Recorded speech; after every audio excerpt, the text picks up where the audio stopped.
Usted sabe que hay cosas que a uno se le hacen difíciles en la vida, porque uno quiere ir saltando. Ya. Yo a ustedes les he contado las anécdotas que me ha tocado vivir en el desarrollo de la vida cristiana y de la vida de servicio a Dios.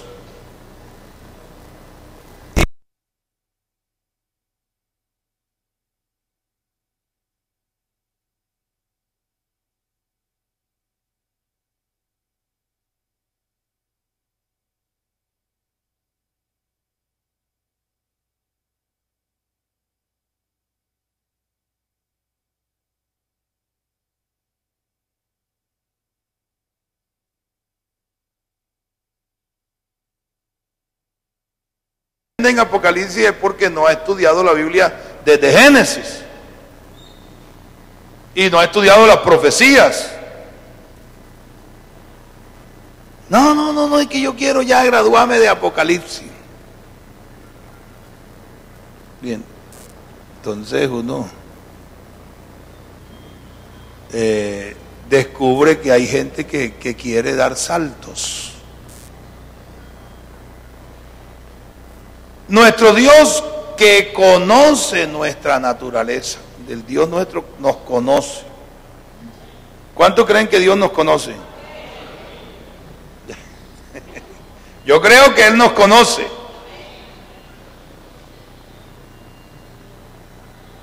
Uno siempre observando a alguien, algo le conoce, ¿verdad? Algo le conoce. Entonces Dios conoce al hombre. Entre otras cosas, Él es el fabricante. ¿Cierto? Él es el fabricante. Yo no sé si a usted le ha pasado cuando usted se trata de reparar. Nosotros los latinoamericanos que tenemos el afán de reparar todo. Guardamos hasta los bombillos quemados. ¿Verdad? Dice, ay, pero no parece. Pero ¿y esto qué tiene malo? Yo he visto a los hermanos aquí también. Hermanos, cambien las lámparas. El otro día cambiaron una y dentro de la cajita de la nueva metieron la vieja y la guardaron. Y yo confiado de que esa lámpara estaba buena, voy y la saco. Y esto, ¿por qué no prende? Hermano, y esta lámpara dice, ay, hermano, es que esas están quemadas. ¿Y para qué las guardan dentro de la caja? ¿Cierto? Nosotros creemos que guardando las cosas se van a arreglar, algún día se arreglarán. Entonces en nuestro afán de arreglar lo que se daña, porque así fuimos enseñados, muchas veces nos encontramos con algunos artefactos que no sabemos cómo desarmarlos. Ya. Yo un día le dije a un hermano que él presumía ser mecánico de licuadoras. Y entonces yo le dije, hermano, ya vaya por allá y le cambia el cuadrante a la licuadora. Oiga, y yo me fui, él llegó y se puso a trabajar ahí. Y yo me fui a hacer otra cosita y yo sentía los golpetazos. ¡Tac! Y voy allá y el hombre no podía destapar el motor. Y le metía un destornillador y hacía fuerza. Y se le disparaba. Y eso ahí. Hermano, ¿y qué pasó? No, hermano, es que ahora estas son unidades selladas. Y seguro. Sí, estos son. Entonces estoy descubriendo a ver dónde que está sellado para quitarle el... Y entonces yo le vi unos taponcitos al fondo que servían de patica y yo le dije, hermano, perdone, y cogí un destornillador pequeño y les quité las paticas que eran unos cauchitos y le quité, y ahí en el fondo en el cauchito había un huequito y metí un destornillador y sí, hermano, es que esto lo sellan con unos tornillos. Y es más fácil sacarle los tornillitos que aquí usted. Hermano, lo que pasa es que este modelo yo no lo había estudiado. Bueno, yo le acepté la excusa, la dejó toda torcida ahí abajo. Pero bueno, al fin y al cabo hizo lo que iba a hacer más o menos bien. Pero como él no conocía cómo la habían fabricado, entonces tampoco conocía cómo se reparaban. No había hecho el curso. Oiga, Dios que conoce al ser humano. Yo creo que Dios nos conoce a nosotros. Entonces Dios, cuando viene a establecer su ley, Él dice, lo primero que debe organizar el ser humano es su relación con Dios.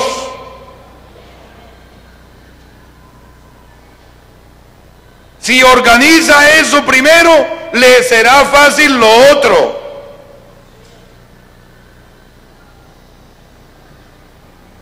Por eso hay gente que le cuesta trabajo cumplir este mandamiento.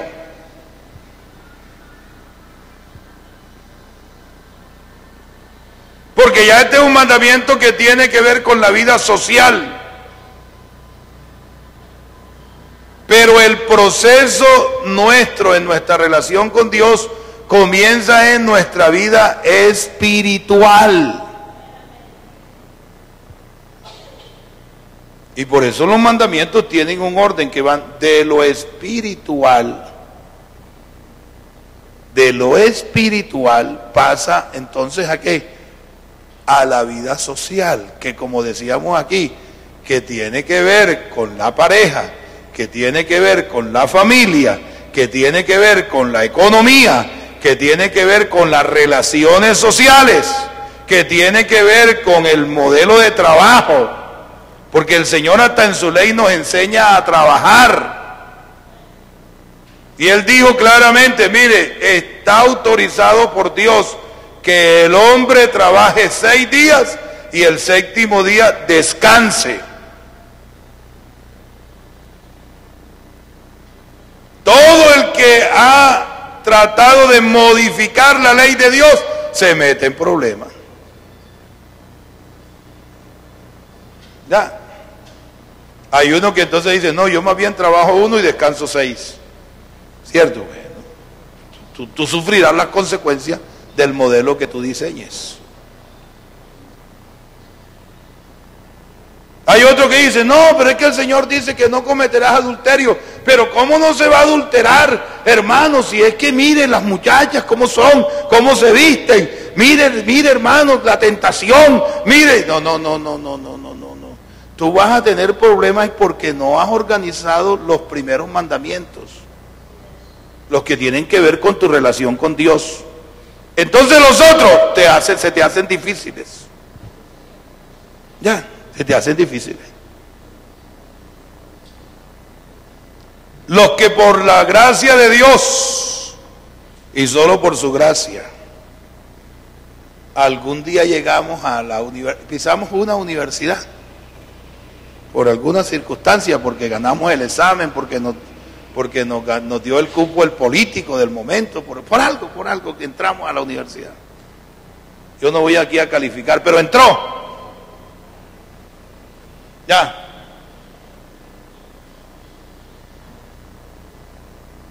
Y entonces uno llega allá y se encuentra con un mundo en el que si no entiendes, devuélvete entonces para el bachillerato, que allá te expliquen. Y le dicen a uno, mijito, ya eso no es aquí, ya yo aquí no te puedo arreglar ese problema.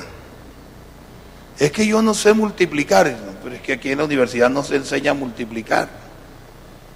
Es que, profesor, yo no sé calcular un límite cuando tiende a 0, cuando tiende a infinito. ¿Eso cómo se hace? Y dice, no, ya eso no me toca a mí. Ya eso lo aprendiste en el bachillerato. Los que en el bachillerato nos atrevimos un día a ejercitarnos en algunas cositas, entonces llegamos a la universidad y se nos hace fácil. Otros llegan a la universidad y entonces se estresan, se vuelven locos. Es que esto es tan difícil, es que esto es imposible, es que francamente, y entonces ya.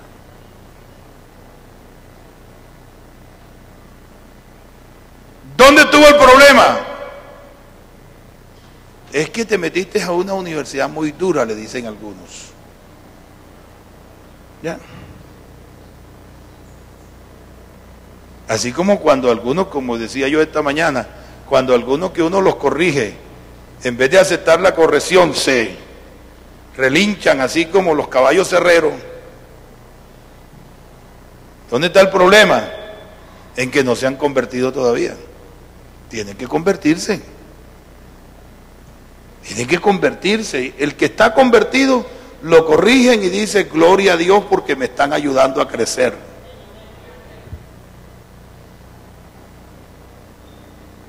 Gracias a Dios que hay alguien que me cuida, que me quiere ver mejor. ¿Sí o no? Oiga, hay alguien que está pendiente de mí, si ve que yo me estoy equivocando. Me está advirtiendo antes de que caiga el hueco. Oiga, qué bueno que a mí me adviertan, a mí también, a mí me agrada. Claro que a veces la advertencia va acompañada de un jaloncito de oreja. ¿Cierto?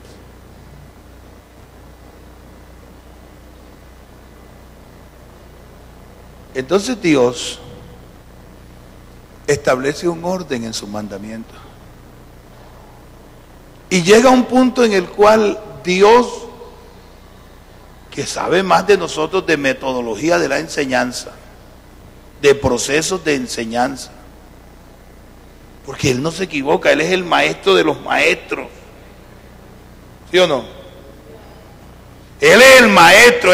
Nosotros en los modelos académicos y educativos, eso han existido diferentes teorías. ¿Sí o no? Ahora hay una metodología moderna de la enseñanza que ya no se llama el método inductivo, sino el método constructivo. Porque el conocimiento no está en la mente de uno, sino que el conocimiento se construye a partir de diferentes conceptos. ¿Ya? Bueno, hasta las evaluaciones. En un tiempo se decía que le entregaban a uno el resultado. Cuando yo estudié, que era el famoso diploma el boletín de cartón. ¿Sí se acuerda del boletín de cartón? Yo estudié, era una cosita así. Aquí tenía el escudo de Colombia, la banderita del colegio y el nombre mío aquí. Y decía ahí, nombre del alumno, Jaime Daniel Barranco Jiménez. Ya. Segundo elemental, tercero elemental, hasta bachillerato me tocó con cartón. Y venían los cuadritos aquí. Materia, ¿cómo es? Falta durante el periodo y la nota del examen. Ya. Calificación, decía ahí, calificación. Y los profesores de la época mía usaban bolígrafos azules y rojos. Porque como yo estudié en la época ¿cómo que se llamaba el modelo político en Colombia? El Frente Nacional, y en Colombia en el Frente Nacional se era azul o se era rojo. Entonces eso tenía una influencia y el boletín de uno o era azul, la nota, o era roja. Y le colocaban a uno ahí 3, pero se lo ponían con azul. Y 2.90 se lo ponían con rojo. 2.9 con rojo. ¿Qué tanta diferencia hay entre 2.9 y 3? ¿Cierto? Una décima ahí. ¿Cierto? Pero se lo ubicaban con rojo. Y eso lo modificaron, dijeron que eso traumatizaba. Yo por eso ando con mis traumas encima. Todos los que pertenecen a mi generación andamos traumatizados. ¿Cierto? Lo triste para las otras generaciones es que nos tocó a nosotros los traumatizados enseñarles a ustedes. Después dijeron, no, ese método de evaluación no es bueno, es mejor evaluar por competencia y que la calificación sea conceptual. Entonces, lenguaje, ya no, uno tiene que preguntar, pero profe, pero ¿la ganó o la perdió? Lenguaje. El niño ya identifica los símbolos, tal, no sé qué, tal, en un grado avanzado, en un grado medio, en un grado no sé qué, y se está dispuesto para promoverse a que no solo identifique, sino que relacione los símbolos.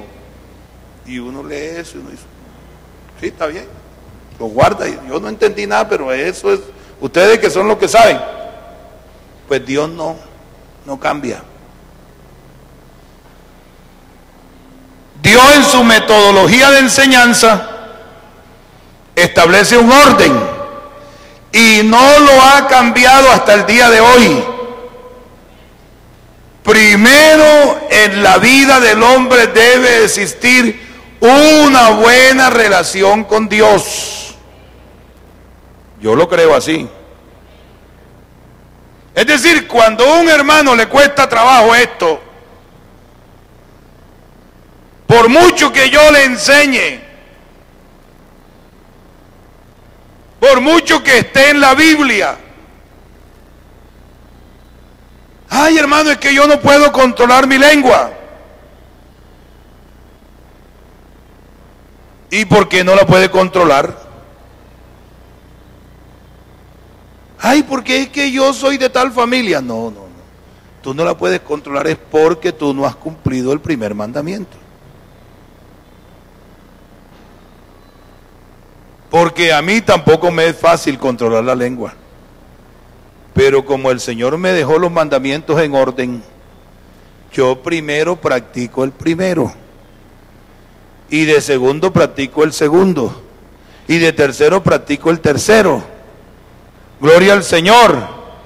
Y por eso es que se dice en el ámbito general que muchos de los problemas sociales, ¿dónde se originaron? En la casa. Y es que si usted mira el orden, vea, aquí está, venga, vamos allá desde el verso 1, Si está el ingeniero ahí, así. Mire el orden. Verso 2, esta palabra diciendo, yo soy Jehová, y se identifica, y entonces ya el verso 3 dice, mire qué bonito, no tendrás dioses ajenos delante de mí. Establece un orden, dice, el que te va a hablar te dice, escúchame a mí.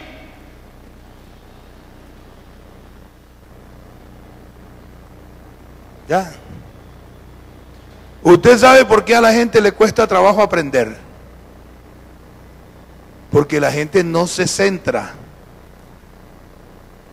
a escuchar a un maestro. A la gente le gusta es escuchar muchos conceptos. Entonces Dios dice, no, conmigo la cosa no es así. Si tú le das la altura de Dios a otro que te habla, ya perdiste tu relación conmigo.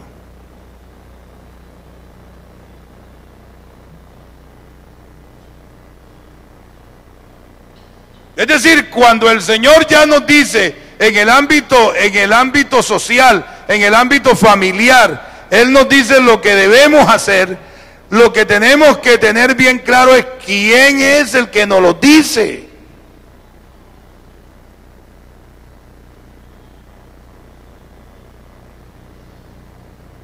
Yo por eso le digo a la iglesia, nosotros oramos, hermano, vamos a orar que el Señor nos hable por medio del mensaje. Si nos habla cosas bonitas, decimos amén. Y es el Señor el que nos habla. Pero si nos empieza a enderezar lo torcido, entonces ya empezamos, pero ¿por qué el Señor me está enderezando? No, porque es que Él no quiere que te suelte tuerza. Ya, no quiere que te tuerza. Mire, yo le digo, a mí el Señor me ha permitido observar algunas situaciones especiales. Un día un niño como de unos 7 años más o menos, 6, 7 años, hijo de uno de los diáconos de la iglesia, de la congregación, de pronto se fue a jugar allá en la cancha. Y jugando, estaba en el calor del juego el pelado, y estaba jugando de arquero. Y entonces él se tiró a coger el balón y el balón le quedó por aquí, por debajo así. Y otro que venía corriendo le cayó encima. Oiga, le ha torcido esa mano, ese brazo. Y cuando llegó donde nosotros, llegó con el brazo, ¡ay! Y traía el brazo así, y eso parecía una hamaca. Así ya. Estaba en la formita del balón. Ya.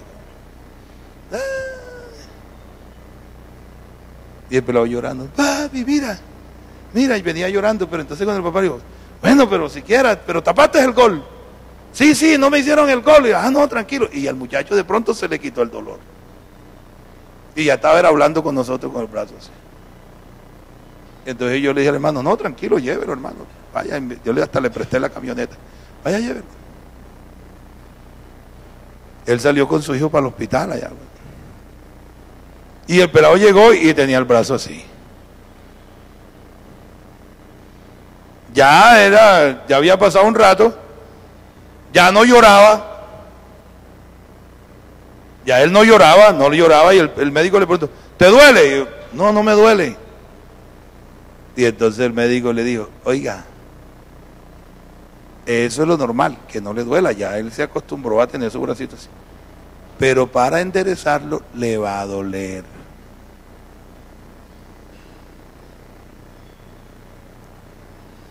O señor papá, usted quiere que le deje su bracito a su hijo así, el huesito torcido. A él no le va a doler. Él se va a acostumbrar y va a crecer así, con su bracito torcido ahí siempre, como. Ya, seguramente que le servía mucho para ser arquero. Ahí podía capturar el balón con ese huequito ahí. Y el médico le preguntó, ¿y tú te quieres quedar con el bracito así? Ay, no, doctor. Entonces, para enderezártelo te va a doler.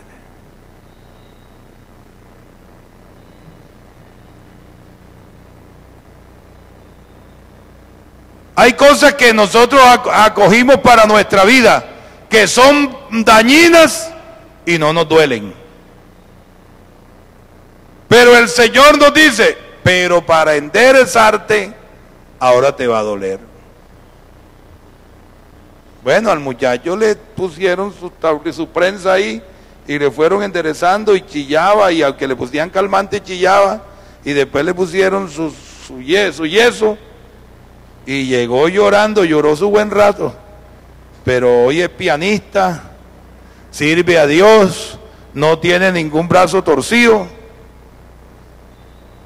Pero en aquel momento le dolió.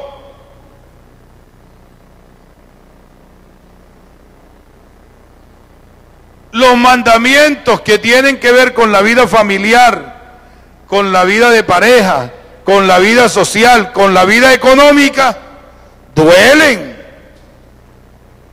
Con la vida laboral, duelen.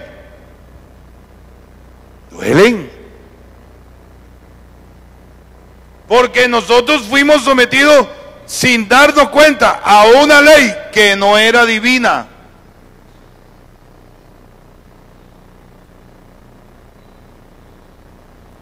Una ley natural, no era la que nos regulaba a nosotros la vida. Y entonces dice el Señor, vea, para que la ley divina le enderece el camino bien, entienda que el que lo está organizando es Dios.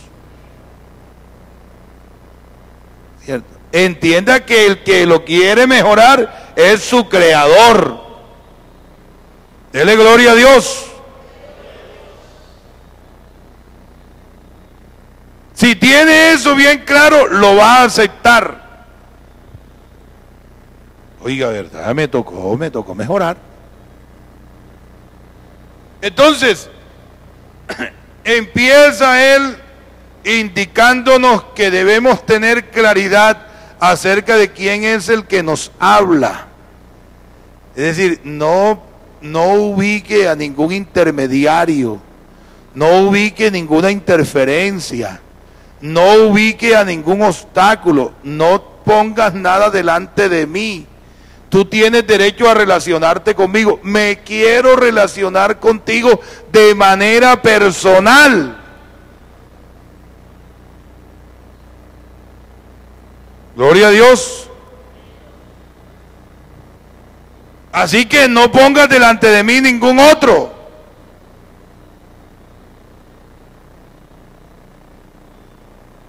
Esto debemos tenerlo bien claro. Les decía entonces que cuando alguien tiene problemas en su vida social, casi siempre se dice, es que el problema estuvo en la casa. Porque el Señor, en ese orden que fue dando las leyes de Él, los mandamientos de Él, gloria al Señor Jesús, entonces nos enseña ya en el capítulo 7, que tiene que ver también con nuestra relación con Dios. Ahí nos dice, no tomes el nombre de Jehová tu Dios en vano, porque si lo tomas en vano sufrirás las consecuencias, porque no dará por inocente Jehová al que tomare su nombre en vano. Y luego ya entra a la vida laboral, ¿verdad? Al trabajo del hombre. Acuérdate del día de reposo para santificarlo. 6 días trabajarás y harás tu obra, mas el 7º día es reposo para Jehová tu Dios. No hagas en él obra alguna, tú, ni tu hijo, ni tu hija, ni tu siervo, ni tu criada, ni tu bestia. Bueno, ahí ya tiene que ver con la vida laboral. Les decía por qué. Y les decía el por qué. Porque cuando Él puso a Adán en el huerto, ¿qué fue lo primero que le puso a hacer? Acuérdense, a labrarlo. ¿Lo puso a qué? A trabajar, aunque no tenía familia. Fíjense cómo es Dios de ordenado, ¿verdad?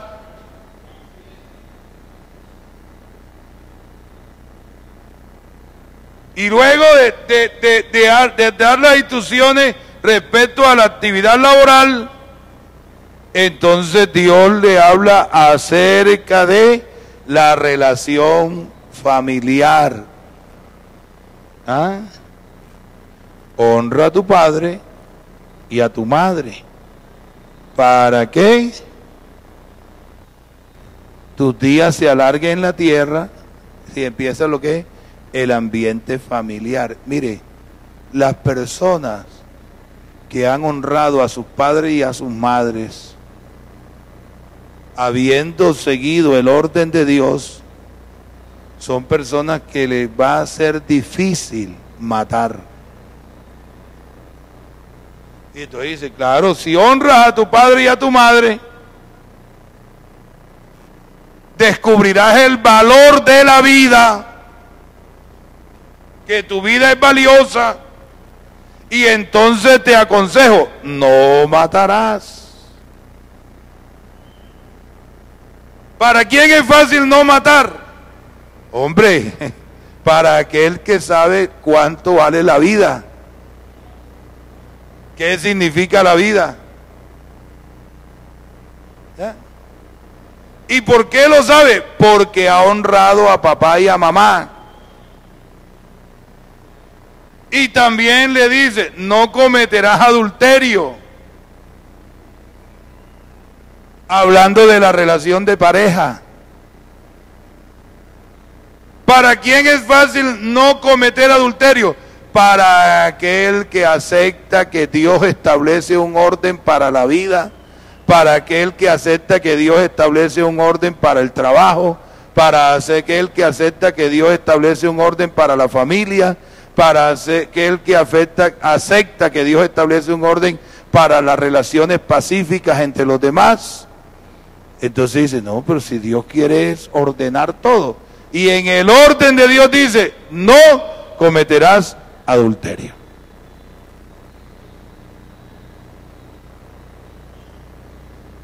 Usted sabe que a veces uno cree que las cosas se ven bonitas, pero llega otro que le dice a uno, Yo ayer aquí le puse al trabajo al hermano Elkin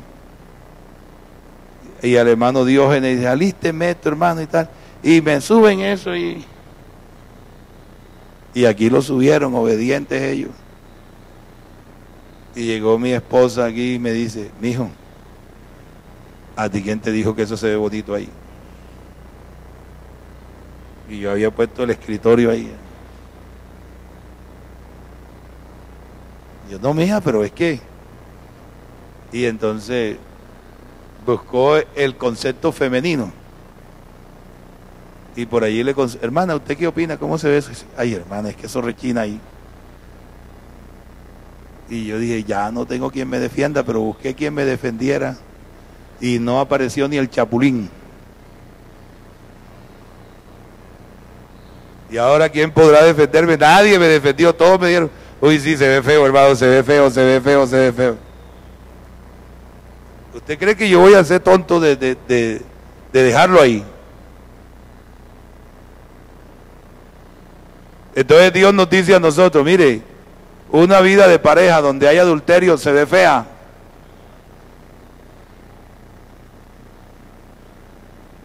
No, pero hermano, es que cómo no se va a adulterar, si es que mire, que es que las mujeres de hoy en día andan mal vestidas, que no vengas, no saques argumentos, que con eso no vas a modificar la ley de Dios. No la vas a modificar. Es que los hombres hoy en día, entonces una mujer también tiene argumentos. No, aquí el Dios establece en su orden. Y en ese mismo orden nos sigue diciendo también, no hurtarás. ¿Dónde lo aprendiste? En la casa.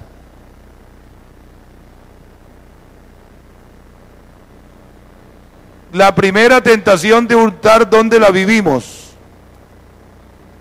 En la casa, de quitarle a nuestro papá lo que no es lo que no es nuestro, lo que es del papá. ¿Sí o no? ¿Cierto? Ahí es la primera. ¿Dónde se sufre el primer deseo de hurtar? ¿Usted no se da cuenta que yo también como hijo, mi papá a mí me daba lapicerito plástico para ir a estudiar y él tenía lapicerito metálico?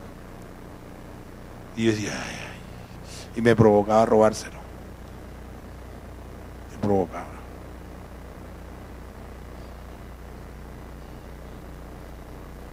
Me provocaba robárselo. Pero como tenía que honrar a mi papá y a mi mamá, no me lo podía robar.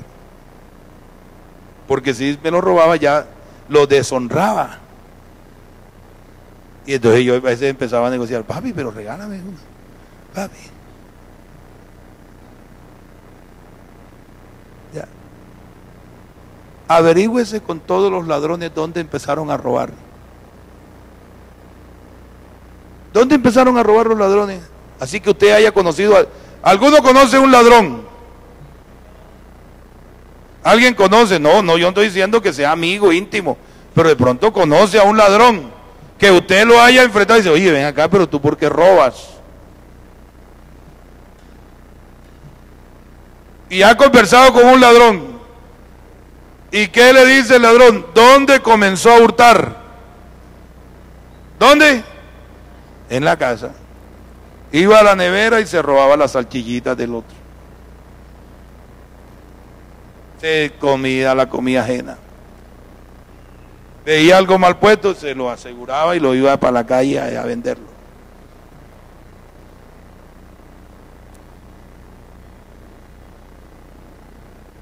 ¿Ah?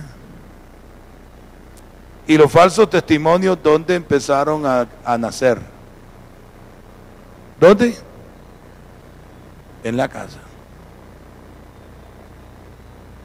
El 16, no hurtarás, viene del orden familiar. Y el otro, viene del orden familiar. Los que crecimos en casas donde había más de un hijo, alguna vez le echamos la culpa de algún daño que hicimos nosotros, se la echamos la culpa a nuestro hermanito. A ver, levanten la mano los que alguna vez hicieron eso, alguna vez. Aparece el florero partido. ¿Cierto?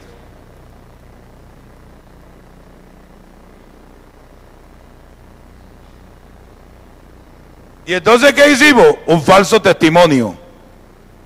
¿Sí o no?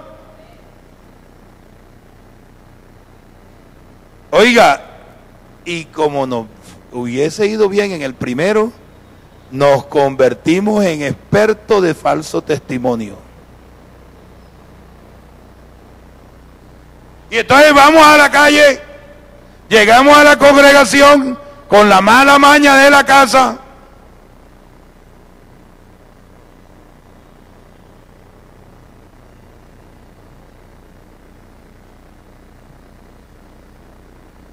¿Sí se da cuenta usted Dios cómo establece orden?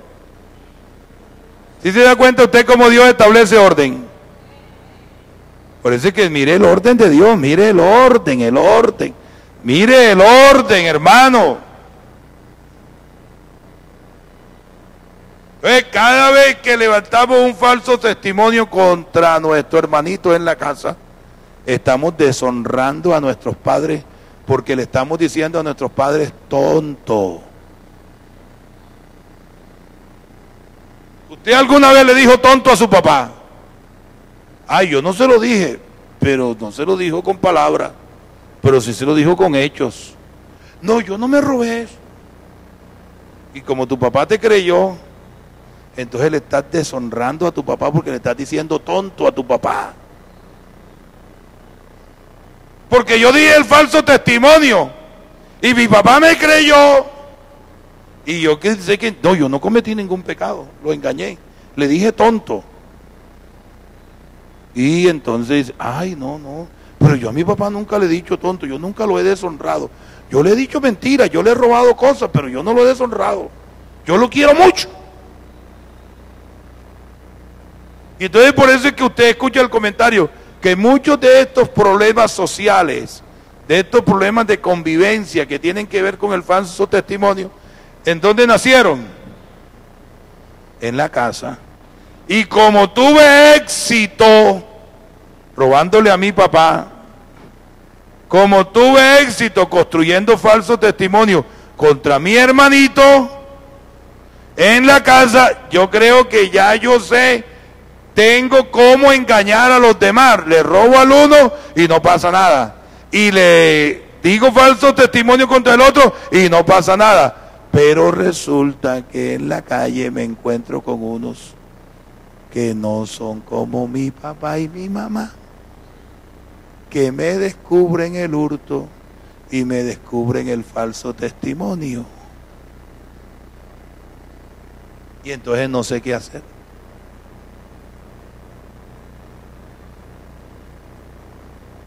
No sé qué hacer.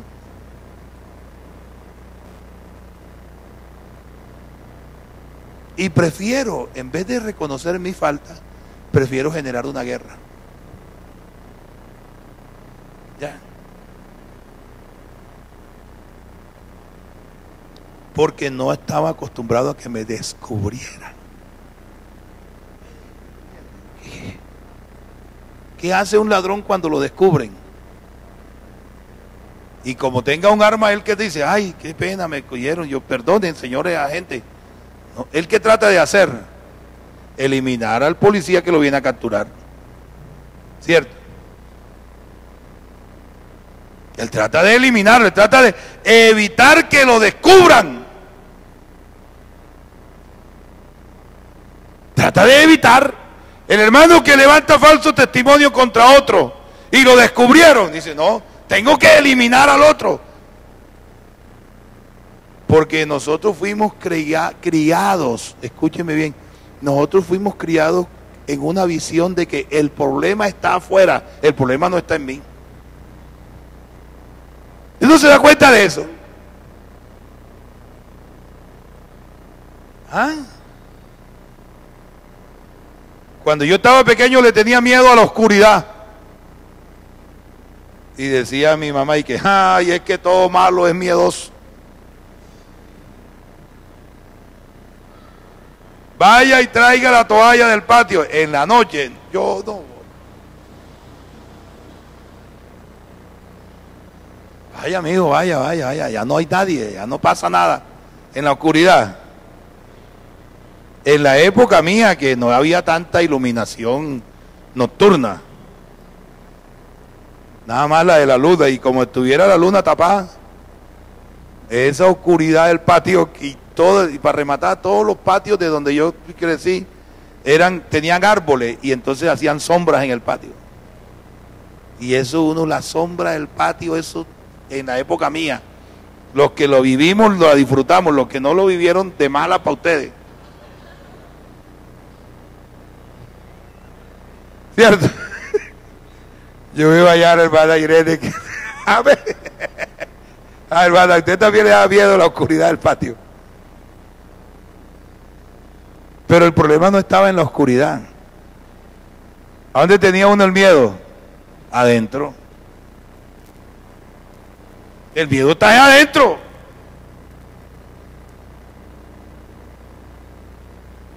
Y ya después que aprendí, no, es que yo no tengo por qué tener miedo.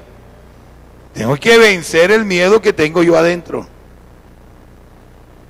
El problema de la convivencia, que tú crees que el otro es malo, muchas veces lo tenemos es adentro nosotros. Y como hemos vivido y crecimos en la casa diciendo falsos testimonios y nos creyeron, y le dijimos a nuestro papá tonto y a nuestra mamá tontica, te dejaste engañar, y yo soy el astuto, y llega el día que alguien me descubre el falso testimonio, en vez de corregirme, porque yo soy el que tengo el mal, no, yo tengo que eliminar al que me descubrió. Tengo que eliminarlo.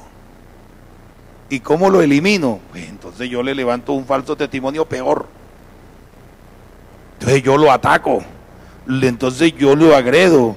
Entonces yo voy a ver cómo lo elimino. Tengo la misma reacción del ladrón que, como ha tenido éxito hurtando, el día que él ve a la policía dice, no, hay que eliminar a la policía. Y uno dice, pero se enfrenta contra 40 policías. ¿Qué señor ese? Y a veces hasta le aplaudimos la destreza. ¿Qué señor tan valiente? No, él en su cobardía de haberse visto descubierto, él no quiere reconocer su mal, él quiere eliminar a todo el que lo descubrió. Porque dice, esto es un problema que hay que quitar. Yo estoy bien y el problema está allá. Y a él no le cuesta, y pum, y eliminó a uno y a otro. Y dice, oiga, y mató a no sé cuánto. Qué hombre tan tremendo. No, qué hombre que no quiere enfrentar la verdad. No quiere enfrentar la verdad. Ya. Y entonces él quiere él considera que todos los demás están equivocados y que él ha vivido en una verdad. Por eso yo les decía hace un momento, en el proceso de aprendizaje, lo más duro es cuando a mí me descubren algo que yo tengo guardado. Uy, ¿este quién le dijo? Y eso le da a uno una cosita así por dentro. Y, yo no digo amén, esto no, en esa parte no. A mí me gusta que me digan que yo soy bueno, lindo, precioso, pero que tengo algo malo. Ay, ¿quién le dijo? Me descubrieron la parte mala. Me voy a esconder. Me descubrieron la parte mala, me aparto de por aquí, me alejo del que me descubrió la parte mala. Bueno, pero eso no pasa por aquí. Eso pasa por otras partes donde yo he trabajado. Que cuando me empiezan a corregir el mal,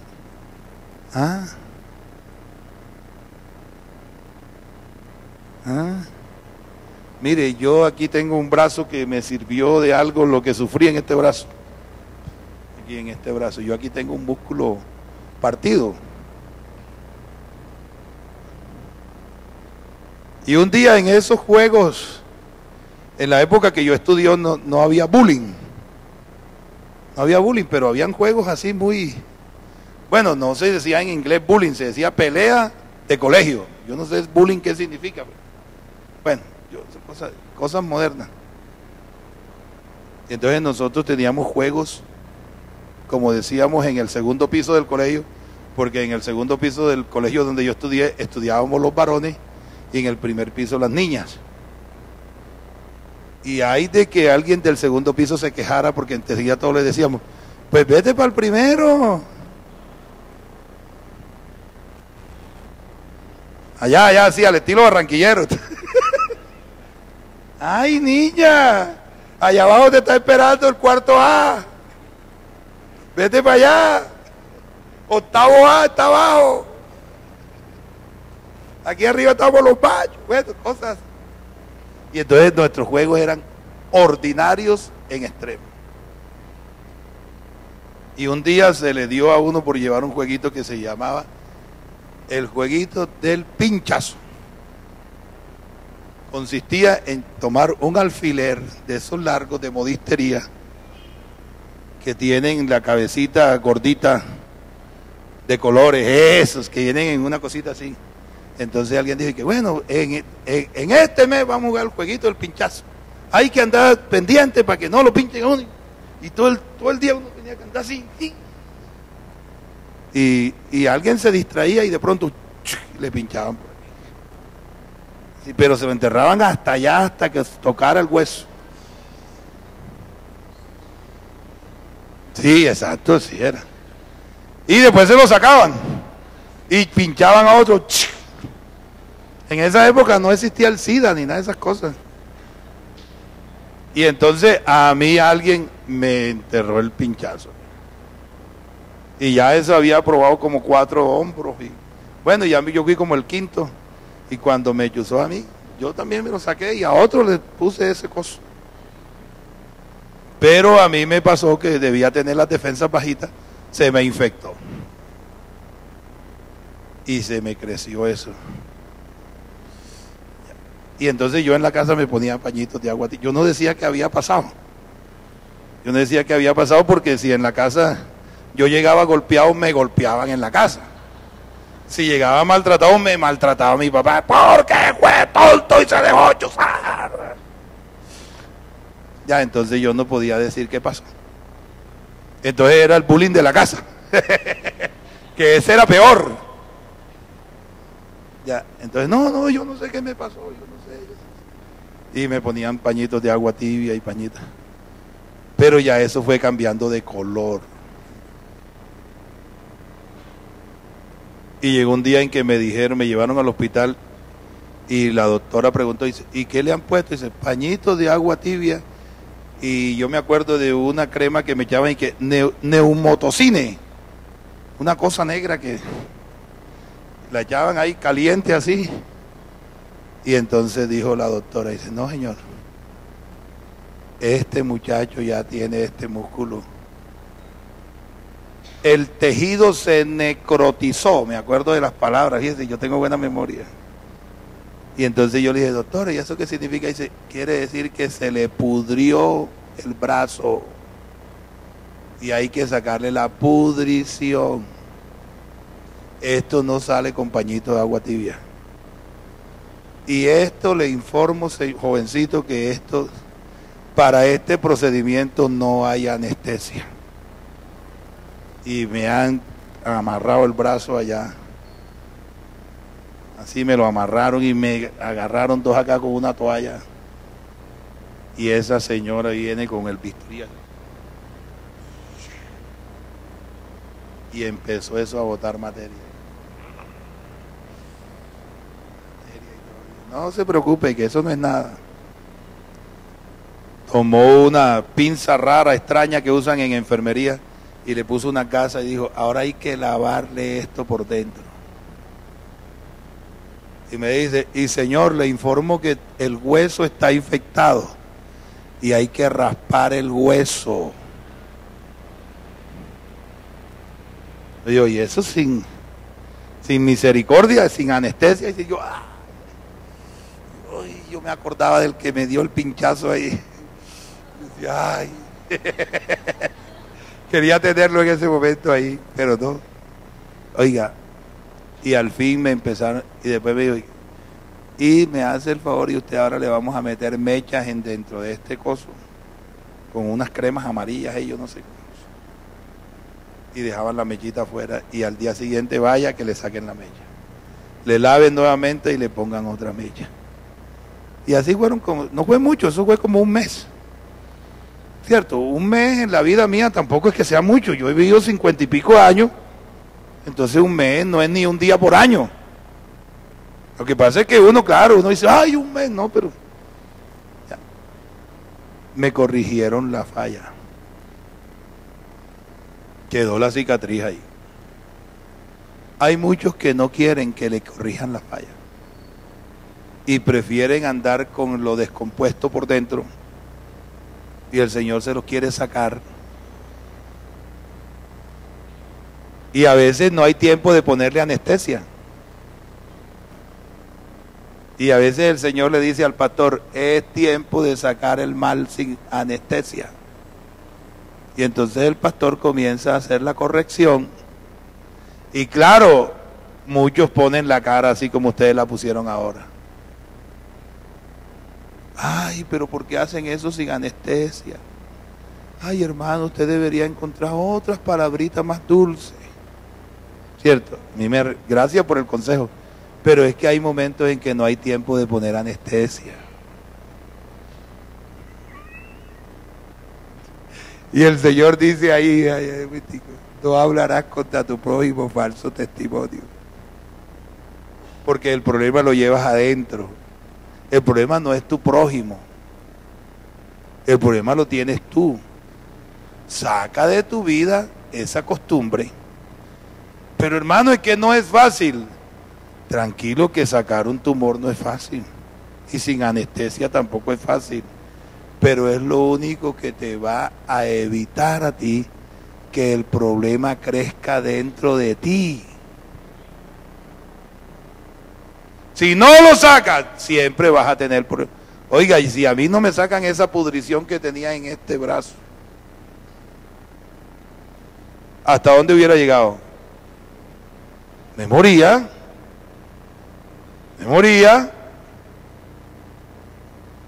En esta época, no, yo me imagino, y a veces hasta gangrena. Yo como no conocía de esas enfermedades, porque yo vivía en barrios de pobres, en los barrios de pobres no dan esas enfermedades. En aquella época no daban, ¿cierto? Esas enfermedades tan técnicas que existen hoy. A mí eso me lo lavaban ahí. Ya yo después que me curé fue que le dije, papi, lo que pasa es que en el colegio nosotros jugamos al pinchazo. ¿Cómo así? Y eso fue que ese alfiler que ya se lo habían metido como a 5 me lo metieron a mí, y yo era como el número 5 creo que era, y el otro fue el número 6, y allá siguió el alfiler dando vueltas. Pero a mí se me infectó, a otros no se le infectaba, no sé por qué. O no sé si los otros que se murieron fue por eso. Porque se murieron 2 estudiantes que estudiaron conmigo, no sé si tuvo algo que ver eso. Bueno, yo tampoco voy ahora aquí a abrir un proceso de investigación por eso.